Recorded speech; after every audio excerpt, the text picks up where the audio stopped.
الشيطان الرجيم بسم الله الرحمن الرحيم وللآخرة خير لك من الأولى ولسوف يعطيك ربك فترضى.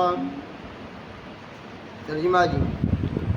اور البتہ آخرت بہت بہتر ہے آپ علیہ السلام کے لیے من الاولی، اس دنیا کی زندگی سے، دنیا والی زندگی سے آخرت والی زندگی آپ کی ذات کے لیے بہت بہتر ہے. وَلَسَوْفَ يُعْطِيكَ، اور البتہ ان قریب عطا کرے گا آپ کو رب کا، آپ کا رب، کل قیامت والے دن اتنا عطا کرے گا آپ کو فترضا، آپ راضی ہو جائیں گے. دوبارہ سماعت فرمائیں. اللہ ذوالجلال سورہ ضحیٰ کی آیت نمبر 4 میں حضور علیہ السلام کو خوشخبری دے رہے ہیں، تسلی دے رہے ہیں کہ میرے پیغمبر اس دنیا والی زندگی سے آخرت والی زندگی آپ کی بہت بہتر ہے، اور کل قیامت والے دن میں آپ کو اتنا نوازوں گا، اتنے انعامات کروں گا، اتنے احسانات کروں گا، فترضا، آپ کیا ہو جائیں گے؟ راضی ہو جائیں گے. جب تک آپ راضی نہیں ہوں گے میں انعامات کی بارش کرتا رہوں گا. آپ کو میں نے راضی کر کے چھوڑنا ہے. سبحان ربک رب العزت عما یصفون وسلام علی المرسلین والحمد للہ رب العالمین. اللہم صلی علی محمد وعلی آل محمد کما صلیت علی ابراہیم وعلی آل ابراہیم انک حمید مجید.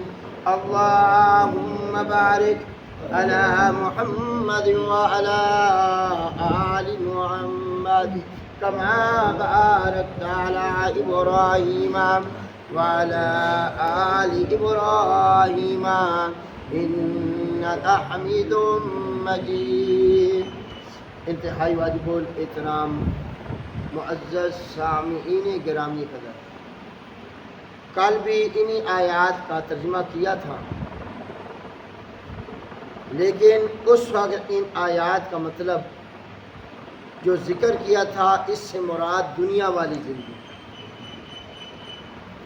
کہ اللہ ذوالجلال فرماتے ہیں میرے پیغمبر ہر آنے والا دن آپ کی زندگی کا پہلے دن سے کیا ہوگا؟ ہر دن لے لیں، ہر رات لے لیں، ہر ہفتہ لے لیں، ہر مہینہ لے لیں، ہر سال لے لیں، جو آنے والا ہے نا وہ پہلے چیزوں سے کیا ہوگا؟ اور آپ کو میں دنیا میں اتنا عطا کروں گا نا کہ آپ خود کہیں گے اللہ میں راضی ہو گیا، اللہ میں کیا ہو گیا؟ راضی ہو. یہ کل میں نے ذکر کیا. آج اس آیت کو آخرت کے ساتھ لگائے کہ اللہ پاک فرما رہے ہیں دنیا والی زندگی سے بہتر کون سی زندگی ہے؟ قرآن مجید کا مطالعہ کریں آپ کو ایک بات نظر آئے گی. اللہ ذوالجلال نے قرآن مجید میں دنیا کا زیادہ ذکر کیا ہے یا آخرت کا زیادہ ذکر؟ دنیا کے انعامات کا زیادہ ذکر ہے یا جنت کی بشارتیں اور جنت کے انعامات کا زیادہ ذکر ہے؟ خود حضور علیہ السلام کا ارشاد مبارک ہے الدنیا سجن المومن و جنت الکافر، یہ دنیا مومن کے لیے قید خانہ ہے مومن کے لیے کیا ہے جی؟ اور کافر کے لیے جنت ہے۔ تو حضور علیہ السلام نے جو صحابہ کی تربیت کی ہے نا، تو ان کے ذہنوں میں بھی دنیا داخل نہیں کی، ان کے دلوں میں دنیا کی محبت نہیں ڈالی، بلکہ ان کے دلوں سے دنیا کی محبت نکالی ہے۔ دنیا سے محبت نہ لگانے کا حکم دیا کہ دنیا سے محبت نہیں کرنی، دنیا کی چیزوں سے دل نہیں لگانا۔ تمہارا دل لگ جائے تو کس زندگی کے ساتھ؟ آخرت والی زندگی کے ساتھ، پچھلی زندگی کے ساتھ۔ یہاں پہ ایک اور حدیث یاد آ گئی، مسند احمد میں ایک روایت ہے جی، راوی ہے حضرت عبداللہ ابن مسعود، سب کہہ دو رضی اللہ تعالی عنہ۔ حضور علیہ السلام ایک دفعہ بوریے کا بستر تھا۔ کون سا بستر جی؟ بوریے کا۔ اس کے اوپر آپ آرام فرما رہے تھے، آپ کے جسم کے اوپر نا قمیض نہیں تھا، لیٹے ہوئے تھے۔ حضرت عبداللہ ابن مسعود رضی اللہ تعالیٰ عنہ فرماتے ہیں، میں اس وقت آپ علیہ السلام کی خدمت میں حاضر ہوا، آپ علیہ السلام بیدار ہوئے تو میں کیا دیکھتا ہوں کہ اس بوریے کے نشان نا حضور علیہ السلام کے جسم کے اوپر واضح نظر آ رہے، جیسے آج بھی وہ چارپائی جو سخت ہو، جس میں وہ کہتے ہو کوان والی چارپائی، وہ سخت، اس کے اوپر بندہ گرمیوں میں سو جاتا ہے، کپڑا قمیض میں نہیں ڈالا ہوتا، تو اب سوتے ہیں تو اس کے نشان آپ کے جسم پہ کمر پہ لگ جاتے ہیں یا نہیں؟ واضح نہ ایسے بوریے کے لباس، بوریے کا جو تھا نا نشان بستر کا، وہ حضور کے جسم پہ نظر آ رہا تھا۔ عبداللہ ابن مسعود رضی اللہ تعالیٰ فرماتے ہیں، میں نا حضور علیہ السلام کے جسم پہ نا ہاتھ بھی پھیر رہا ہوں، وہ جہاں نشان ہے کیا پھیر رہا ہوں؟ یار کتنے خوش نصیب ہیں وہ لوگ جن کو یہ سعادت ملی ہوگی، انہی آنکھوں سے حضور کا دیدار کیا، جسم کا دیدار کیا۔ اور میں اللہ سے دعا کرتا ہوں اللہ پاک ہم سب کو اپنے پیارے پیغمبر کی خواب میں زیارت نصیب فرما دے، اور جو جتنی چاہت رکھے گا، جس سے جتنی چاہت رکھے گا وہی چیز خواب میں آتی ہے یا کوئی نہیں؟ ہم مسلمان جتنی چاہت حضور سے رکھیں گے وہ خوابوں میں آئے گا یا نہیں آئے گا؟ ضرور اللہ پاک لے کے آئیں گے۔ تو ہاتھ بھی پھیر رہے ہیں اور کہہ رہے ہیں حضرت ہمیں آپ اجازت کیوں نہیں دیتے تاکہ اس بستر کے اوپر کوئی اور چیز ڈال دیا کرے، بستر کے اوپر کچھ اور ڈال دیا کریں۔ آپ علیہ السلام فرمایا نہیں، میں اور دنیا الگ الگ ہوں، میری مثال ایسے ہے اس دنیا میں کہ جیسے بندہ مسافر جا رہا ہو، کیا جا رہا ہو، سفر کر رہا ہو، تو دوپہر کا ٹائم ہو تو کوئی درخت آ گیا تو وہ بندہ اس درخت کے نیچے کیا کر لے، تھوڑی دیر کے لیے آرام کر لے، جب آرام کا پورا ہو جائے تو وہاں سے کیا ہو جائے۔ تو میں نے اس مسافر کی طرح ہوں اس دنیا میں، تھوڑی دیر آرام کرنا ہے، ہم نے کدھر چلا جانا ہے؟ آگے چلا جانا ہے اپنی منزل کی طرف۔ حضور علیہ السلام کا یہ فرمان تجھے مجھے اشارہ کر رہا ہے کہ میں نے ہمیشہ نہیں رہنا، ہم چند دن کے مسافر ہیں، چند گھڑیوں کے مسافر ہیں، پھر ہماری منزل اصل کیا ہے؟ آگے ہے، ہماری منزل کیا ہے جی؟ آگے کھڑی ہے۔ اور اللہ ذوالجلال آپ کے میرے آقا امام الانبیاء حضرت محمد رسول اللہ صلی اللہ علیہ وسلم نے جو ذکر فرمایا نا، آخرت آخرت آخرت کو یاد کرو، آخرت کی تیاری کرو۔ حضور علیہ السلام نے آخرت کی تیاری کی یا کوئی نہ کی؟ صرف باتیں نہیں کہی، کر کے دکھایا بھی۔ اللہ پاک فرماتے ہیں میرے محبوب اگر آپ کہیں تو اود پہاڑ آپ کے لیے سونے کا بنا دوں، تو آپ علیہ السلام نے کیا فرمایا؟ نہیں میرے اللہ، مجھے اتنا دے کہ ایک وقت کا ہو دوسرے ٹائم کا۔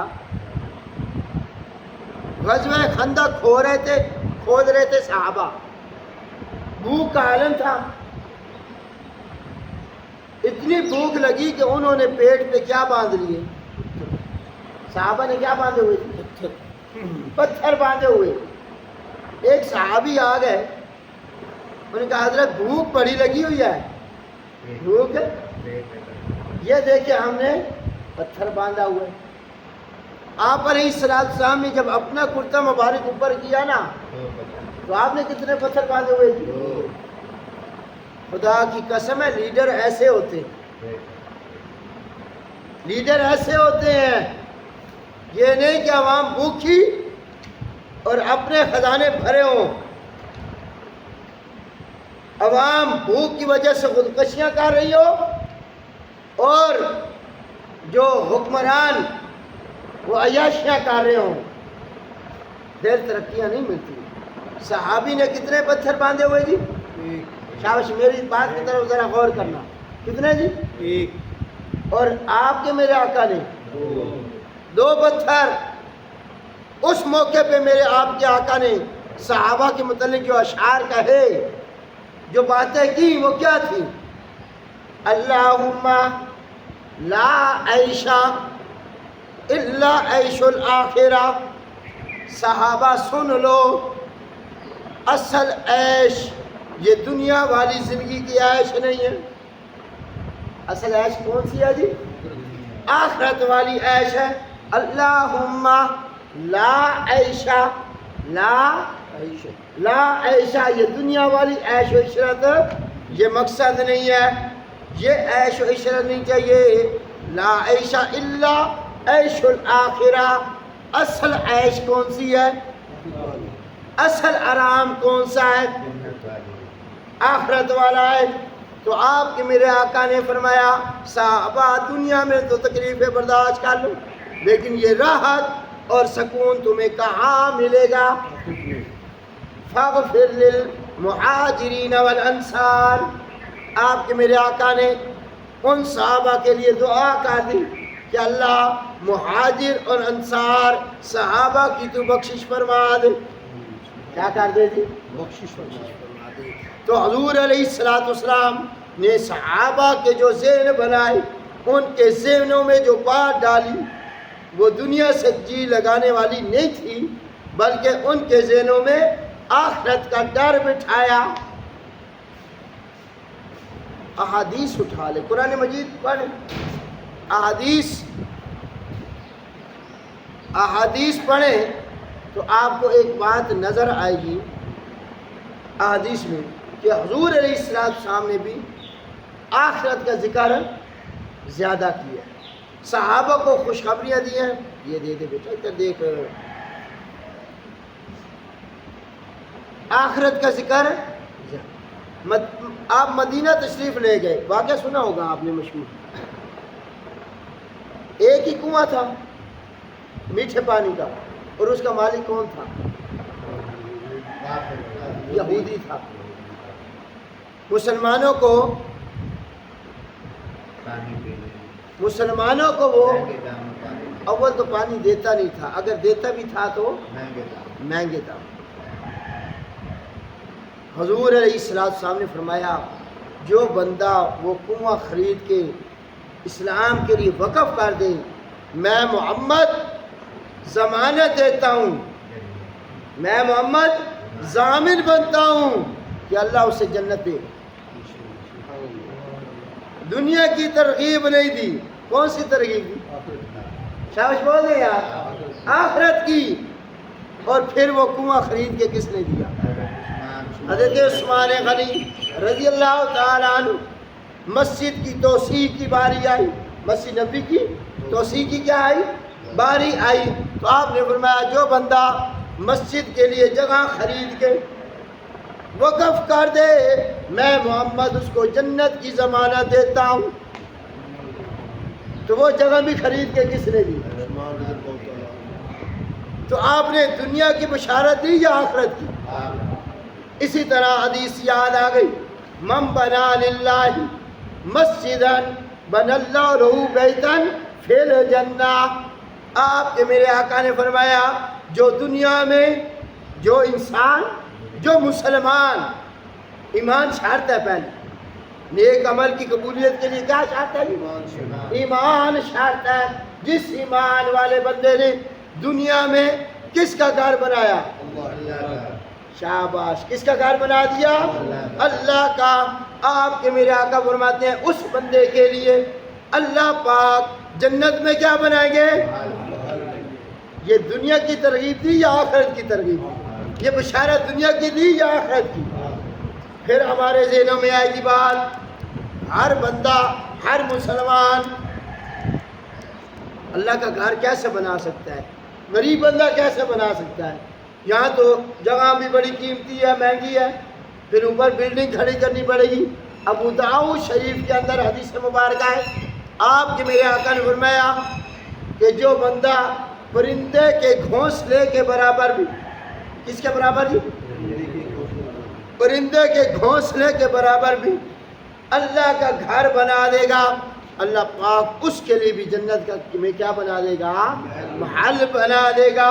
تو میرے آپ کے آقا نے صحابہ کے جو ذہن بنائے ذہنوں میں جو بات ڈالی وہ دنیا سے محبت کرنے والی یا آخرت سے دل لگانے والی؟ شاباش بول دیں. یہاں بھی اللہ پاک اپنے نبی کو کیا کہہ رہے ہیں؟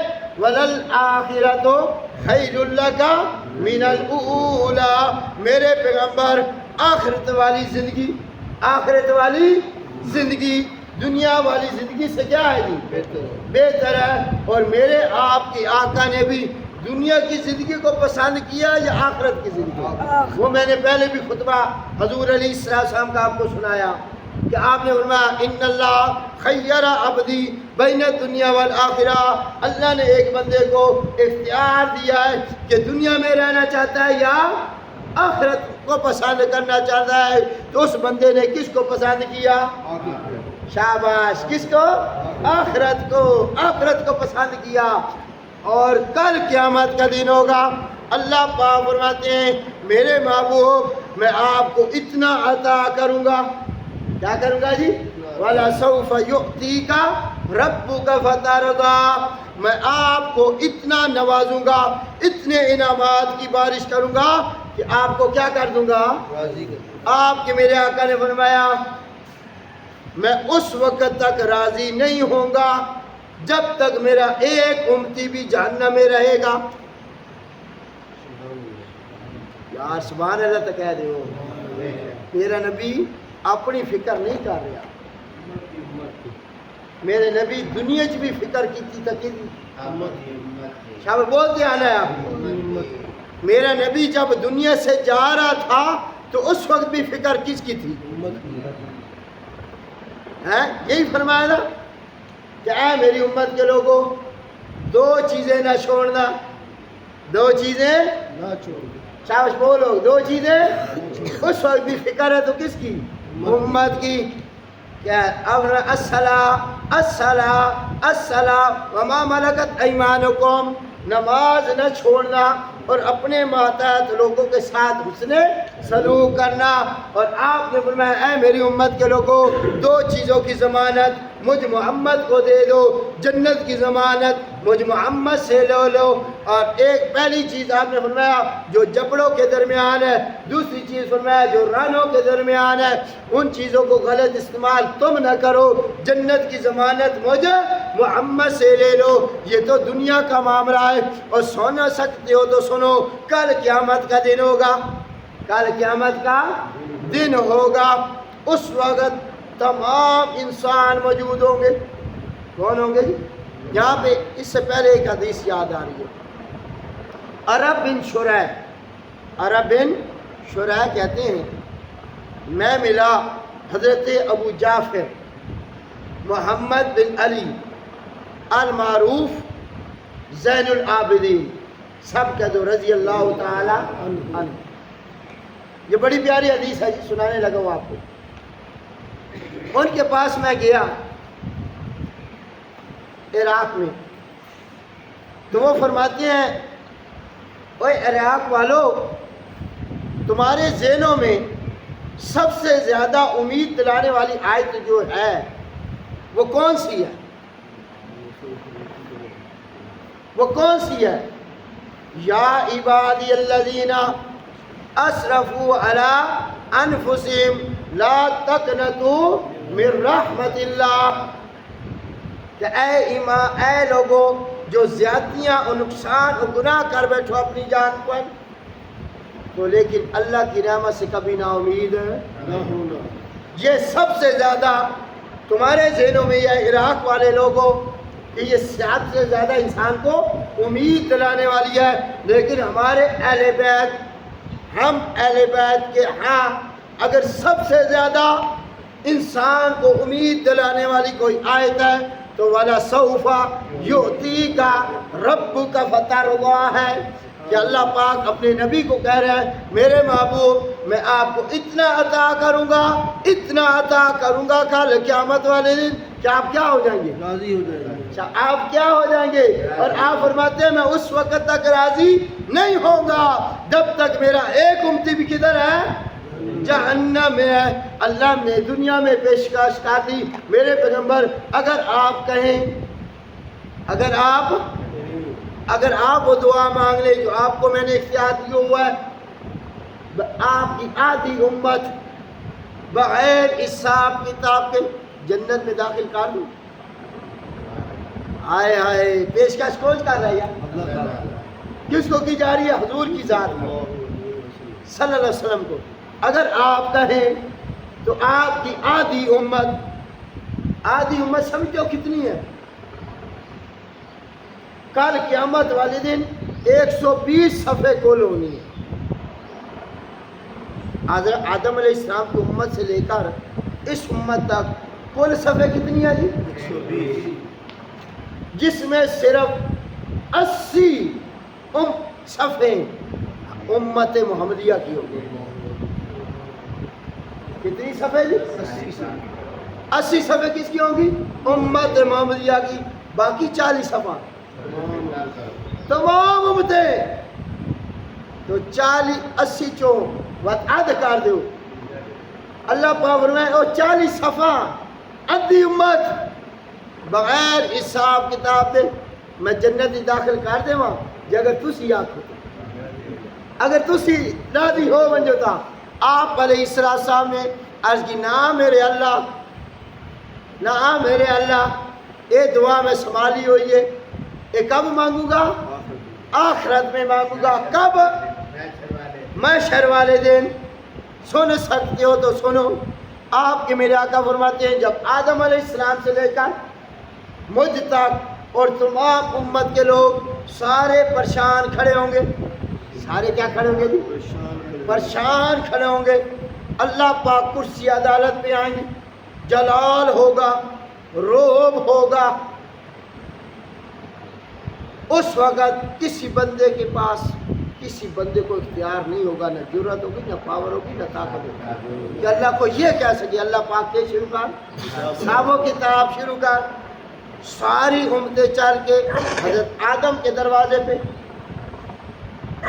یہ آپ ابو البشر ہے، مسعود ملائکہ ہیں، ہمارے باپ ہیں، اللہ کے دربار میں جائیں، اللہ کو کیا کہہ دیں؟